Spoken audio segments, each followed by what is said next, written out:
السلام عليكم ورحمة الله متابعينا الكرام، كيف حالكم وحال طيوركم؟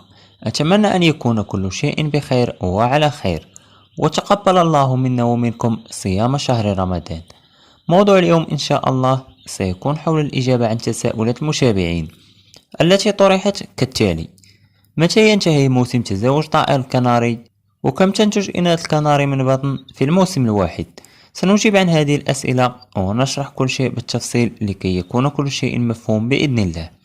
السؤال الأول: كم أنتج من بطن في الموسم الواحد من أنثى الكناري؟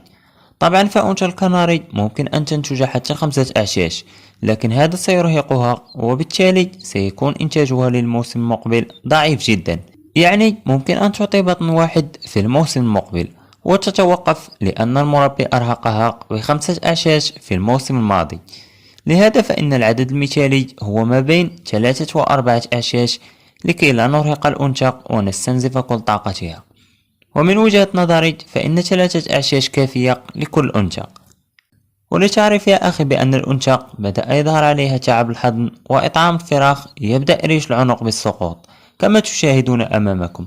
فالأنثى عندما تصل إلى البطن الثالث تظهر عليها علامات العياء والتعب، لهذا من الأحسن الاكتفاء ب3 بطون فقط.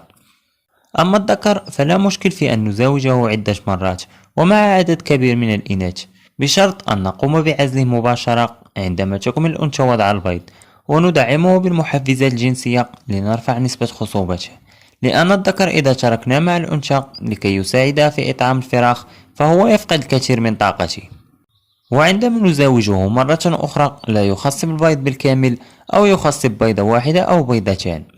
لهذا من الأحسن عزل الذكر عن الأنثى ليحافظ على طاقته.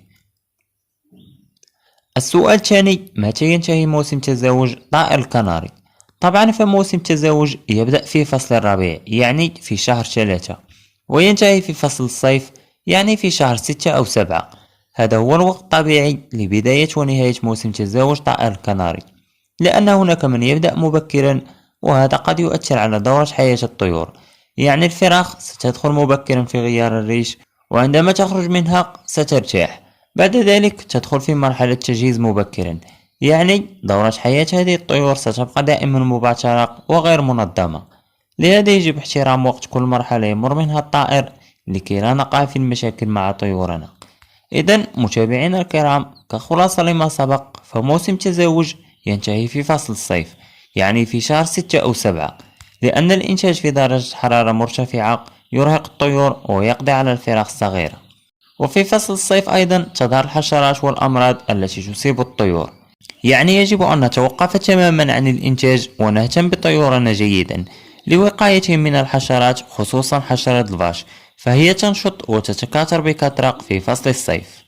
أما بخصوص عدد البطون التي ننتج من كل أنثى هو 3 بطون، فهذا العدد جيد بالنسبة للأنثى لأنها تبقى في كامل قواها ومناعتها جيدة. لأن هناك بعض المربون عندما يريد بيع إحدى الإناث ينتج منها أكبر عدد من البطون، والشخص الذي اشترى هذه الأنثى يا إما أنها تمرض أو أنها تعطي عش واحد وتتوقف، أو تضع في كل عش بيضة أو بيضتين، لأن المربي الأول قام باستنزاف كل طاقتها.